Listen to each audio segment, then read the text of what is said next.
Bienvenidos sean a Dr. Moritz. En esta ocasión vamos a hablar acerca de la anatomía del oído externo.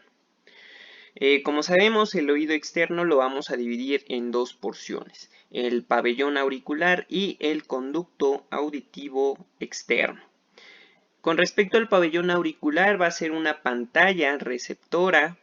Esta va a captar y transmitir las ondas sonoras. Los 2/3 posteriores del pabellón auricular son completamente libres y forman con la superficie lateral del cráneo un ángulo llamado ángulo cefaloauricular aproximadamente de 20 a 30 grados. Va a ser una lámina de cartílago elástico revestida de piel delgada y adherente. Muy importante, la única porción que no va a estar revestida o no va a estar constituida por cartílago va a ser el lóbulo. En cuanto a sus componentes histológicos, van a ser de elastina, colágeno y de fibras elásticas. Va a tener un alto aproximadamente de 5 a 8 centímetros con un ancho de 4 a 6 centímetros. Con respecto a sus porciones, vamos a tener de este lado el hélix, que es la parte más externa, un antihélix que va a llegar a la cruz del hélix, en donde se va a dividir en una rama superior del antihélix y una rama inferior del antihélix. Entre ellas se va a localizar esta zona del hélix triangular, y en la porción inferior vamos a tener el trago, el antitrago y entre uno y otro la zona de la concha. En la concha podemos ver el orificio del conducto auditivo externo. Y finalmente, la porción más inferior encontramos el lóbulo. Los músculos los vamos a dividir en músculos extrínsecos e intrínsecos. Dentro de los músculos extrínsecos encontramos 3 de ellos. Estos mantienen la forma del pabellón uniendo sus distintas porciones. Muy importante, se podría decir que son accesorios en el humano porque no tienen mucha funcionalidad en comparación con los músculos auriculares en los animales. Comenzamos con el músculo auricular anterior que se encuentra en esta porción. Nace de la aponeurosis epicraneal para insertarse en la espina del hélix y en la concha. El músculo auricular superior de la fosita del antihélix en la cara interna del pabellón a la aponeurosis epicraneal. Y finalmente el músculo auricular posterior conecta la convexidad de la concha con la mastoides.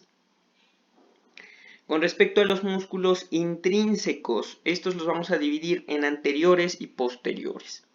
Dentro de los anteriores tenemos el músculo mayor del hélix, es este de aquí, y este conecta la apófisis del hélix por abajo a la piel de la porción más anterior de la convexidad del hélix. El músculo menor del hélix se fija a la piel frente a la raíz del hélix. El músculo del antitrago al extremo inferior del antihélix. Y finalmente el músculo del trago son haces musculares verticales en la cara interna únicamente del trago. Con respecto a los músculos intrínsecos posteriores solamente tenemos dos, el músculo transverso auricular en la cara posterior del pabellón que conecta principalmente con la concha. El músculo oblicuo en la cara posterior del pabellón va de la concha a la cara posterior de la fosita navicular. El cartílago va a estar revestido de piel, excepto en la porción anterior de la cara interna. Con respecto a su irrigación, va a estar dado principalmente por la arteria carótida externa. Esta va a dar sus ramas en la porción anterior con la arteria auricular anterior y la arteria superficial temporal. En la porción posterior vamos a tener que de igual forma la arteria carótida externa va a dar una rama llamada auricular posterior. Finalmente, con respecto a su inervación, va a estar dada por 3 nervios principalmente.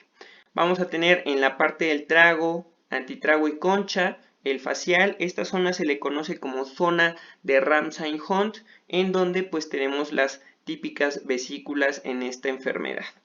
Tenemos también la rama del trigémino, principalmente la rama D3, que es la porción mandibular en la parte superior, y en la parte inferior, parte del hélix y parte del lóbulo, vamos a tener la inervación por parte del plexo cervical.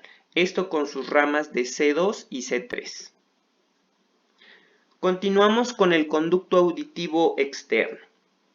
Este tiene forma de una S itálica y va a estar excavada en el hueso temporal, con una longitud de 25 a 35 milímetros y un diámetro que se va a ir acortando para tener de 5 a 9 milímetros.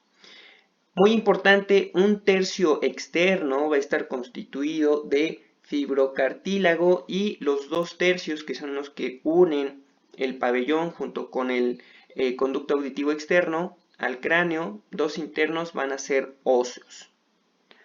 Aquí tenemos sus porciones. La porción fibrocartilaginosa mide 8 milímetros, está formado por una lámina fibrocartilaginosa que es continuación del esqueleto del pabellón.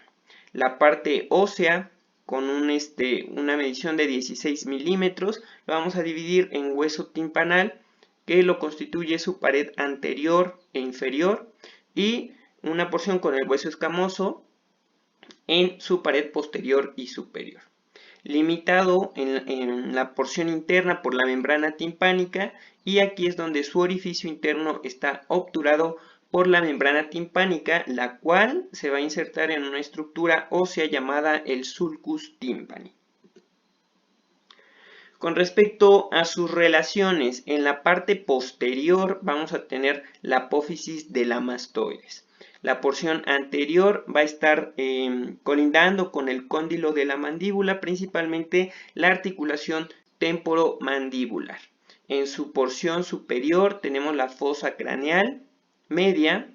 En su porción inferior va a estar la parótida. En su porción externa va a estar el conducto auditivo externo, y en su porción interna o medial vamos a tener la membrana timpánica. En cuanto a su irrigación, va a estar dado por la arteria timpánica anterior, la arteria auricular profunda y la arteria estilomastoidea. En cuanto a su inervación, va a estar dado de igual forma por 3 nervios. Muy importante, el 10º par craneal, que va a estar cerca de la membrana timpánica, y esta es la que va a dar como consecuencia reflejo vagal en caso de una exploración inadecuada del conducto auditivo externo. El nervio facial en su tercio medio, y finalmente el nervio trigémino en su porción externa. Los nervios provienen del ramo auricular mayor del plexo cervical e inervan la parte del conducto auditivo externo cercana a la oreja. El nervio auriculotemporal y el ramo sensitivo del conducto auditivo externo, que es ramo del nervio facial, inerva el resto del conducto.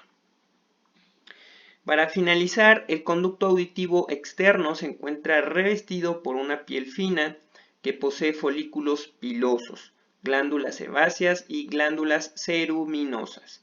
Glándulas que estas a su vez son glándulas sudoríparas modificadas, que son las que elaboran el cerumen. El pelo junto con el cerumen van a contribuir a frustrar la entrada de objetos hacia los territorios profundos del conducto, es decir, que ayudan como defensa. Eso es todo por este tema, espero les sirva de mucho. Muchas gracias y hasta luego.